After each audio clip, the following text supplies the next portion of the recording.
The earth shakes under artillery fire. Smoke curls over the horizon like dark fingers clawing at the sky. Soldiers dive for cover as shells whip through the fields that once fed their families. Amidst the chaos, a machine moves silently. Not a tank, not an armored car, but a farm tractor. Its wheels churn mud, its engine hums a quiet defiance. To the enemy, it's just another civilian vehicle. But to those in hiding, it is a weapon of hope, a testament to human ingenuity and the lifeline of a desperate resistance.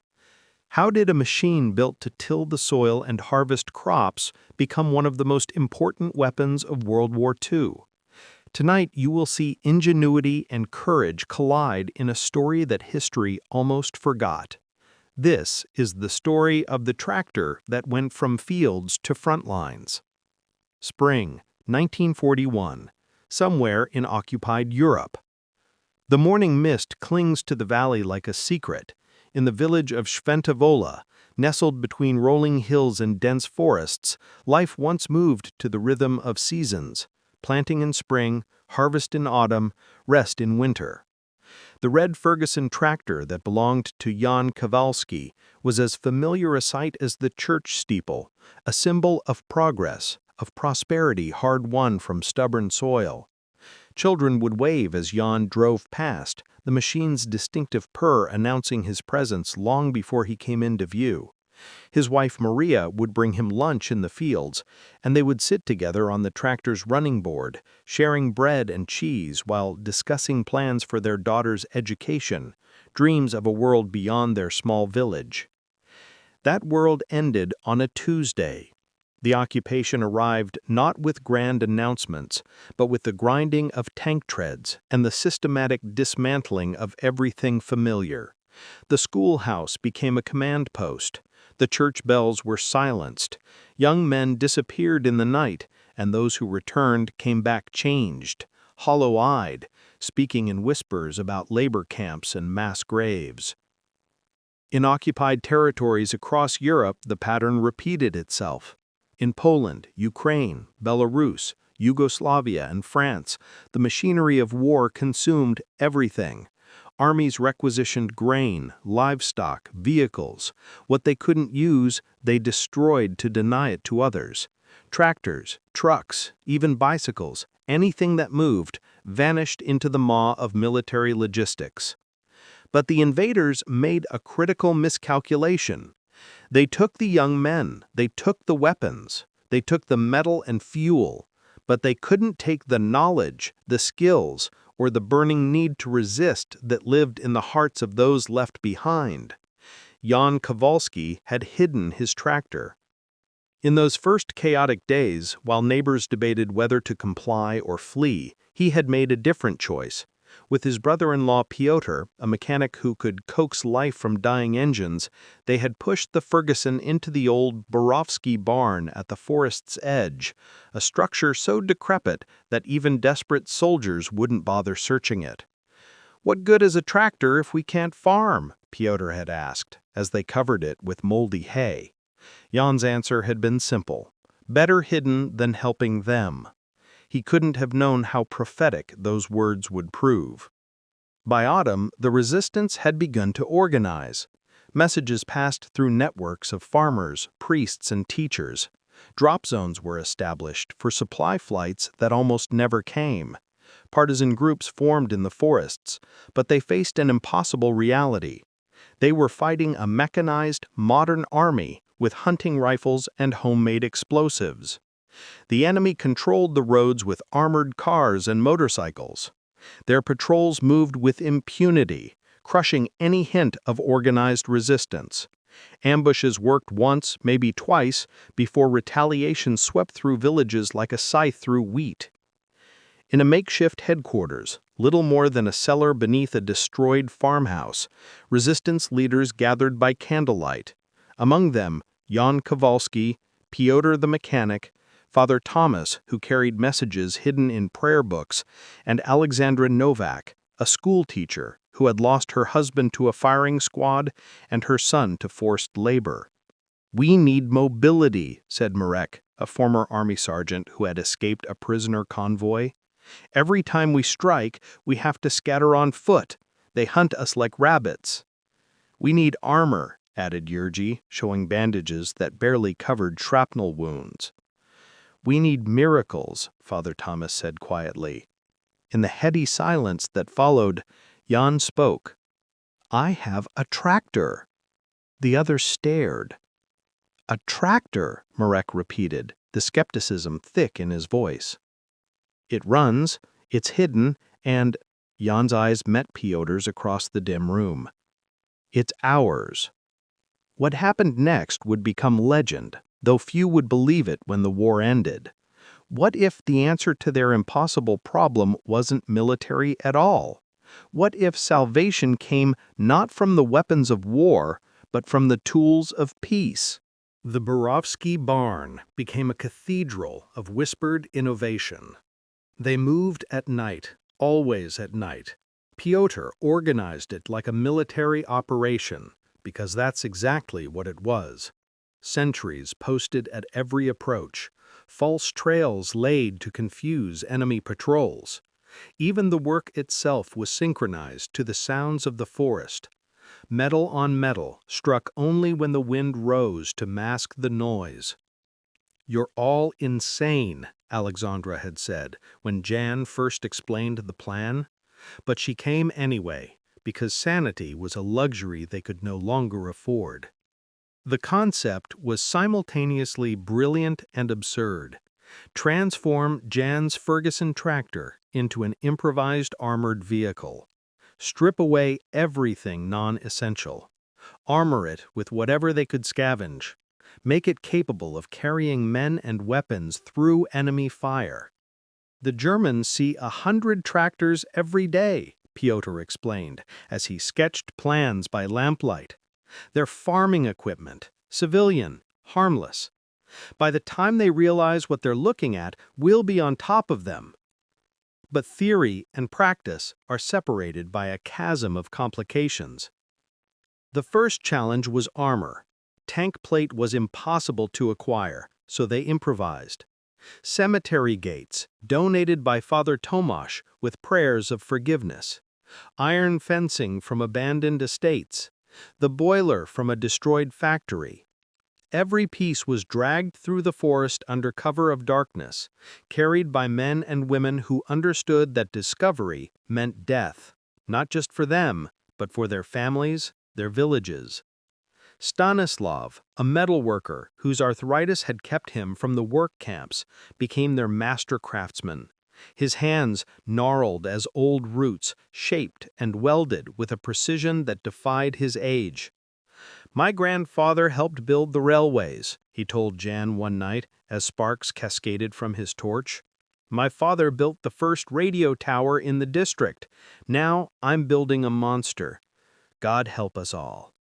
The work was excruciating. The tractor's frame had to be reinforced to carry the added weight without collapsing. The engine, designed for steady pulling power, had to be modified to provide bursts of speed. Armor plates had to be shaped, fitted, welded, then tested, then reshaped when they proved inadequate. They made mistakes, catastrophic ones. The first armor configuration made the tractor so front-heavy it couldn't turn without tipping. 3 weeks of work, undone. They started over. The second attempt left the engine so enclosed it overheated within minutes. Stanislav's nephew, Tomek, suffered second-degree burns when a coolant line ruptured. He bit down on a leather belt while Alexandra bandaged him, and the next night he was back, one-handed, holding pieces in place while Stanislav welded. "Why?" she asked him. "You could lose the other hand, your life." Tomek's answer was simple. "My sister. They took her. If this thing can save one person, it's worth it." Slowly, painfully, the machine took shape. They armored the front with overlapping plates, angled to deflect bullets. The driver's position became a steel cocoon with a narrow vision slit. The engine compartment gained louvers for cooling, Father Tomasz blessed each one, whispering prayers that bullets would pass through harmlessly. The rear became a fighting platform. Rails welded from bed frames allowed soldiers to stand while protected by a shield that could be raised or lowered. Mounting points for a machine gun, if they ever acquired one, were built into the frame. "It looks like a mechanical beast," Maria said the first time she saw it, bringing food for the workers. "Something from a nightmare." "Good," Jan replied. "Let it be the enemy's nightmare, not ours." Testing came in stages, each with its own terrors. First, structural tests. They loaded the tractor with sandbags approximating the weight of armed men. The frame groaned but held. Jan drove it in careful circles around the barn's interior, feeling how the weight had changed its handling. The steering was heavier, the turning radius wider, but it worked. Then came mobility tests. At midnight, under a moonless sky, they rolled it out into the forest. Jan's heart hammered as the engine coughed to life, so loud surely every German in the district would hear it. But the forest swallowed the sound, and they proceeded to a small clearing where the real test would occur. Piotr had mapped a course: logs to cross, ditches to navigate, steep grades to climb. The tractor lurched and groaned, its armored weight testing every weld, every bolt. Once the right rear wheel sank into soft earth, and for 10 terrible minutes they thought it was finished, stuck, exposed. But Jan worked the throttle with the patience of a lifetime's farming experience, rocking it gently until the tires found purchase. "She's not fast," Merrick observed, watching from the trees, "but she's steady, relentless." "Like us," Father Tomasz added. The final test was the one they all dreaded: armor effectiveness.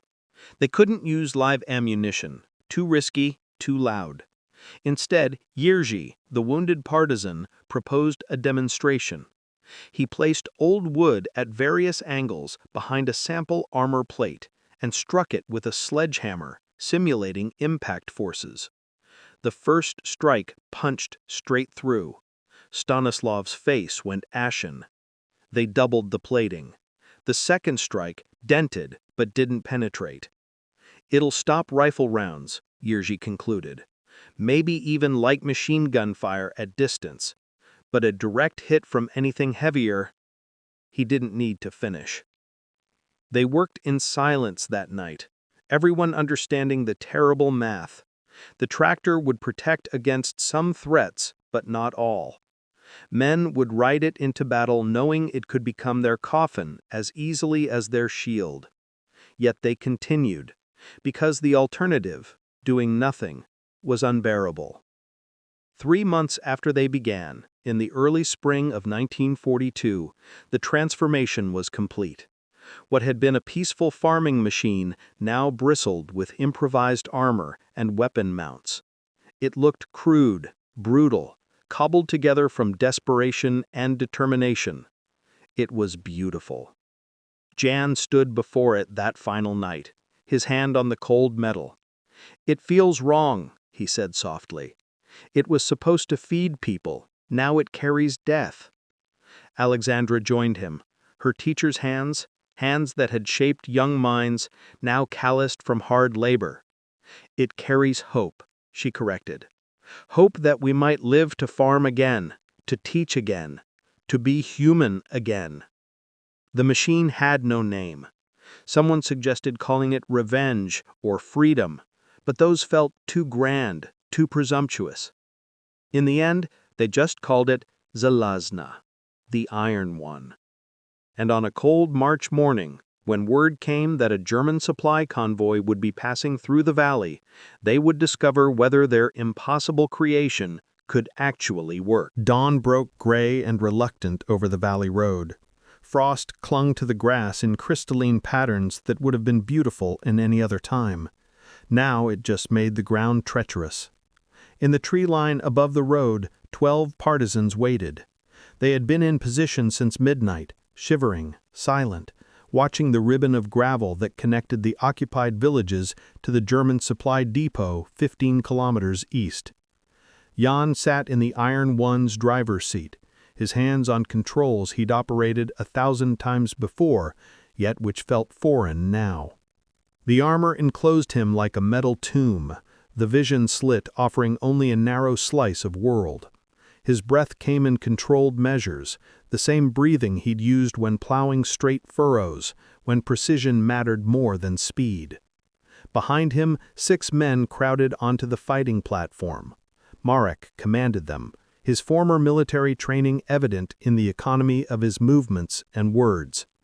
They carried an assortment of weapons, hunting rifles, 2 submachine guns captured in previous ambushes, a Molotov cocktail each, and the desperate courage of men with nothing left to lose. "Remember," Marek whispered, his voice barely audible over the tractor's idle. "We hit fast, disable the lead vehicle, block the road, take what we can carry in 2 minutes, then scatter. The Iron One covers our retreat." 2 minutes. That's all their intelligence suggested they'd have before enemy reinforcements arrived from the depot. 2 minutes to strike a blow against an army that had taken everything. Father Tomasz, hidden in the ruins of a shepherd's hut, would watch the road and signal the convoy's approach with a mirror flash. Alexandra, positioned a kilometer down the road with 2 young partisans, would cut telephone lines to delay the enemy's response. Pyotr waited at the backup extraction point with a horse cart, ready to evacuate wounded. It was as good a plan as they could devise with limited resources and information. It also had a dozen points where everything could go catastrophically wrong. The mirror flashed once, alert. Jan's hands tightened on the wheel. Twice, 10 minutes. His mouth went dry. He had killed animals for food. He had never killed a man. 3 times, 5 minutes. "Start her up," Marek ordered. Jan pressed the starter. The Ferguson's engine coughed, caught, settled into its familiar rhythm. The sound, once associated with spring planting and harvest joy, now signaled something darker. They heard the convoy before they saw it, the growl of truck engines, the higher pitch of motorcycle escorts. Jan positioned the Iron One parallel to the road, hidden behind a collapsed barn. From the German perspective, it would look like abandoned farm equipment, if they noticed it at all. The convoy appeared. 2 motorcycles with sidecars, a half-track carrying soldiers, 2 trucks laden with supplies, and another half-track as rear guard. More than they'd anticipated. Marek swore softly. "Hold," he commanded. "Let the motorcycles pass." The seconds stretched like hours. Jan could see the German soldiers clearly through his vision slit. Young men, barely older than his daughter would be now. Someone's sons. But also occupiers, oppressors, killers. The first truck entered the kill zone. "Now!" Jan slammed the throttle forward. The Iron One lurched from concealment, armor plates rattling, engine roaring. For a surreal moment, it must have looked comical, a farm tractor charging at a military convoy like a metal bull. Then the partisans opened fire. The carefully planned ambush descended into chaos immediately. The first burst from Marek's captured MP-40 shattered the lead truck's windshield. The driver slumped, and the vehicle swerved, clipping the ditch and shuddering to a halt at an angle that blocked the road perfectly. But the Germans were professionals. The soldiers in the half-tracks reacted with trained precision, jumping from their vehicles and taking cover. Return fire cracked through the morning air, bullets pinging off the Iron One's armor like sounds of demonic rain. "Keep moving," Marek screamed. Jan drove the tractor straight at the convoy. His world narrowed to the vision slit, his body to his hands on the controls. A bullet struck the armor directly in front of his face, and he felt the impact vibrate through his skull. The metal held. The Iron One crashed into the disabled truck's side with a grinding shriek of metal. The force jolted everyone aboard, nearly throwing one partisan from the fighting platform. But now they had cover, the truck between them and the heaviest German fire. "Suppression!" Marek commanded, and his men poured fire toward the half-tracks. Other partisans emerged from the tree line, throwing their Molotov cocktails. Glass shattered, gasoline spread, flames erupted. One bottle struck the second truck directly, and within seconds its cargo was ablaze. Whatever supplies it carried would serve no one now. Jan threw the iron one into reverse, spinning the wheel. The tractor's narrow turning radius, once a farming advantage, now let them reposition despite the chaos. He pulled alongside the burning truck, the iron one's bulk, providing mobile cover for partisans gathering boxes and weapons from the stalled vehicles. Then the rear half-track's machine gun found its range. The heavy rounds tore through the morning like judgment itself. One partisan fell, his scream cut short. Another dove behind the iron one, just as bullets carved a line through space he'd occupied a heartbeat earlier. The machine gun rounds hit the tractor's armor at a different frequency than rifle fire, deeper, angrier impacts. Jan felt one penetrate near his left foot, the metal screaming as it punched through, miraculously missing him by inches. Hot metal fragments scattered across the driver's compartment. "We're compromised!" Marek shouted. "Fall back!" But the machine gun had them pinned. Every time a partisan tried to break for the tree line, rounds chased them, kicking up earth and stone. Jan made a decision that would haunt him for the rest of his life. He spun the iron one directly toward the rear half-track and opened the throttle completely. The tractor wasn't fast, perhaps 20 kilometers per hour at maximum, but it was relentless, armored, and utterly committed. The German machine gunner realized what was happening too late. He swung his weapon toward this unexpected threat, rounds hammering the front armor, sparks flying, metal shrieking. But the angle was wrong, the range closing too quickly. The iron one struck the half-track like a battering ram. The impact threw Jan forward against his restraints, driving the breath from his lungs. The tractor's momentum carried it over the half-track's lower armor, crushing equipment, collapsing the machine gun mount. German soldiers scattered. Some raised their hands, others ran for the trees. "Cease fire!" Father Tomáš's voice cut through the chaos, his priest's authority commanding even in battle. "They're surrendering!" The next 2 minutes passed in a blur of controlled frenzy. Partisans grabbed ammunition, medical supplies, ration boxes. One of Alexandra's young fighters emerged from the trees carrying a bundle of rifles longer than he was tall. Jan extracted the iron one from the wreckage of the half-track, its engine smoking but still running. One track of the German vehicle was shattered, its machine gun bent at an impossible angle. "Move! Move!" Marek was counting in his head, the 2-minute window evaporating. They scattered according to plan, each partisan taking a different route into the forest with their portion of captured supplies. The German prisoners, hands on their heads, were left with their wounded beside the road, a mercy some argued they didn't deserve, but one Father Tomáš insisted upon. "We're not them," the priest had said simply. It was enough. Jan drove the iron one north, taking the forest path they'd scouted weeks before. Behind him, the sounds of distant sirens confirmed that reinforcements were coming, but they were in time. They had won. But at a cost. Wojtek, a farmer from the next valley who had 4 children, would never return home.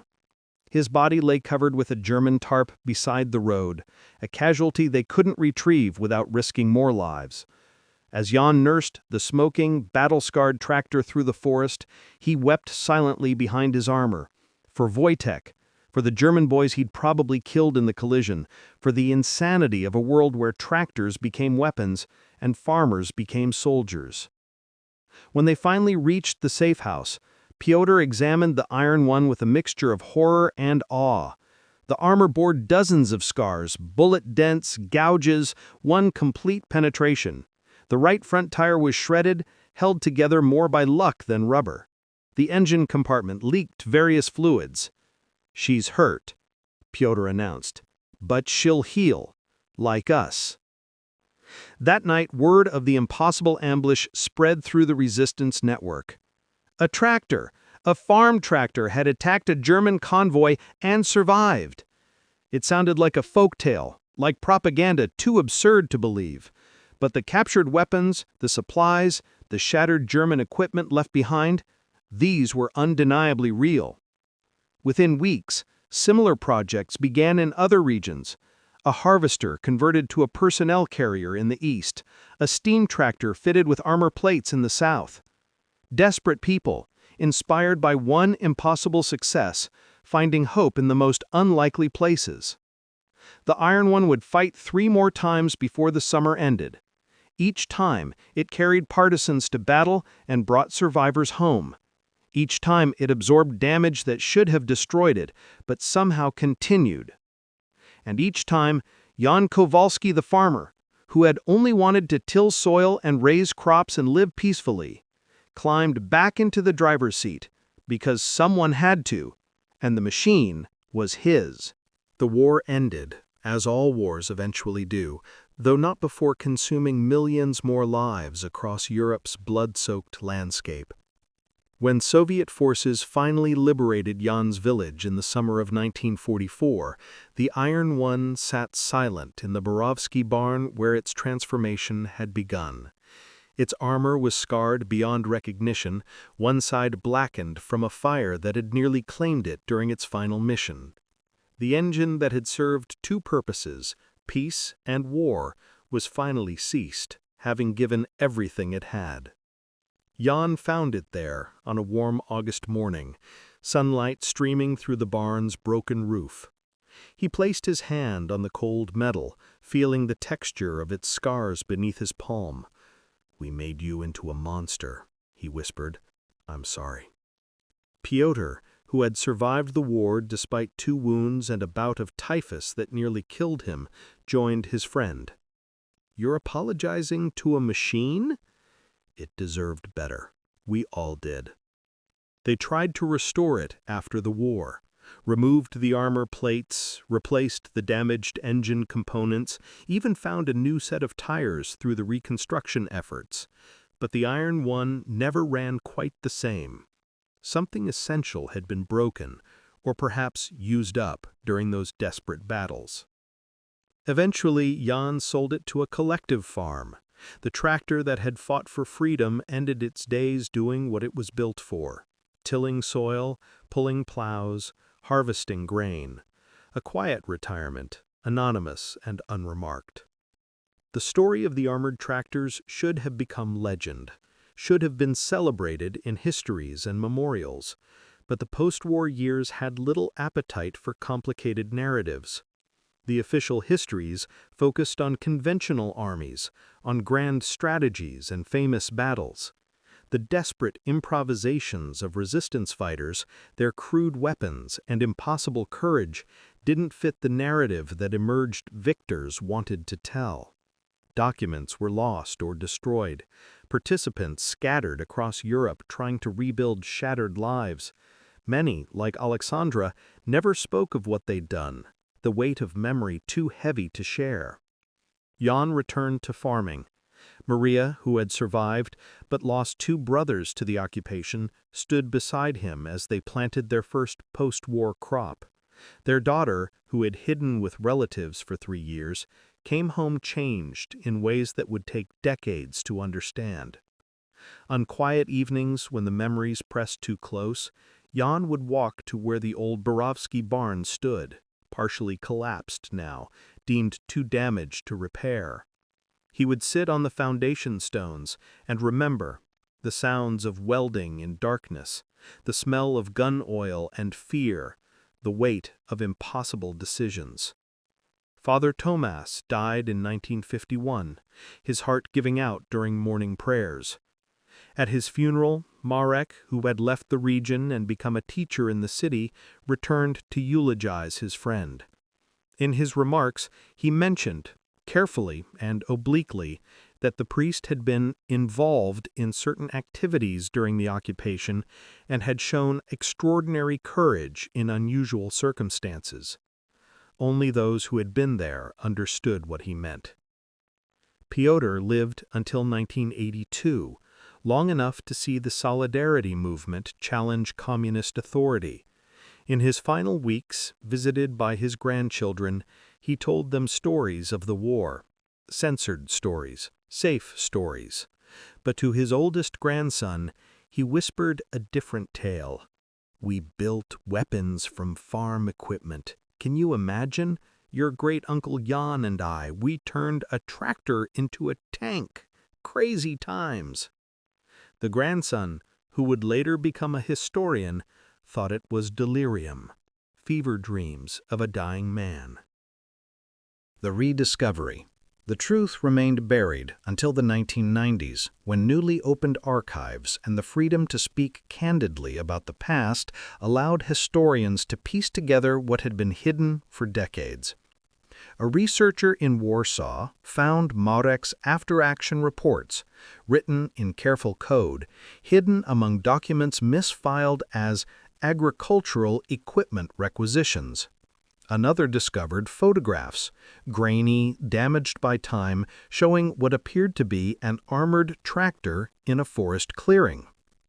Slowly, impossibly, the story emerged, not just of Jan's Iron One, but of a dozen similar projects across occupied territories.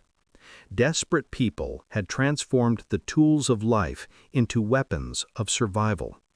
Tractors, yes, but also threshing machines converted to personnel carriers, harvesters fitted with armor, even steam-powered traction engines used to move supplies through enemy lines. The ingenuity displayed wasn't unique to one village or one nation.